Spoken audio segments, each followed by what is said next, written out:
ગીર સોમનાથ જિલ્લામાં ભારે વરસાદના કારણે મોટાભાગની નદીઓ ગાંડી તૂર બની છે। ત્યારે આજે પ્રાચી તીર્થમાંથી પસાર થતી સરસ્વતી નદી કે જે નદીના પટમાં ભગવાન માધવરાય પ્રભુ લક્ષ્મીજી બિરાજે છે। સરસ્વતી નદીમાં ઘોડાપુર આવતા માધવરાય પ્રભુનું મંદિર ડૂબી ગયું છે, જેથી ભગવાન માધવરાય જળમગ્ન થયા છે। માધવરાય પ્રભુની સાથે અહીં પૌરાણિક મોક્ષ પીપળો આવેલો છે, જેના મૂળ સુધી સરસ્વતી નદીનું જળ પહોંચ્યું હતું। તેમજ અહીં દેવપોઢી એકાદશીને લઈ એવી માન્યતા છે કે ભગવાન ચાતુર્માસ શયન કરે છે, ત્યારે યોગાનો યોગ સરસ્વતી નદીમાં ભગવાન માધવરાય જળમગ્ન થયા છે।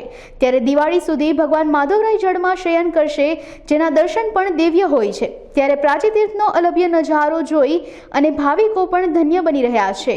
જય માધવરાય। હું ઋષિ બાપુ શ્રી માધવરાયજીની જગ્યા પ્રાચી, તાલુકો સુત્રાપાડા, જિલ્લો ગીર સોમનાથ। આપ અત્યારે શ્રી માધવરાયજી પ્રભુના દર્શન કરી રહ્યા છો। મંદિરના ભગવાન જળમગ્ન થઈ ગયા છે। ઉપરવાસ પણ વધારે વરસાદ અને સ્થાનિક વરસાદને કારણે સરસ્વતી નદીની અંદર બહુ મોટા પ્રમાણમાં પૂર આવી ગયું છે। અત્યારે પૂર અહીંયા ઉપર ચોકમાં ચડી ગયું છે, તો ભગવાનના દર્શન હવે દિવાળી સુધી તો નહીં થાય ભાઈ।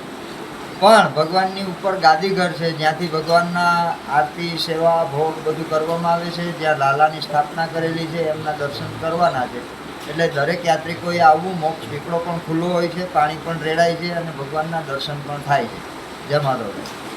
જય માધવરાય।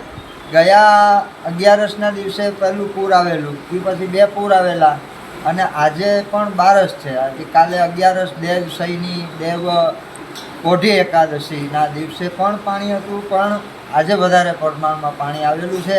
જય માધવરાય।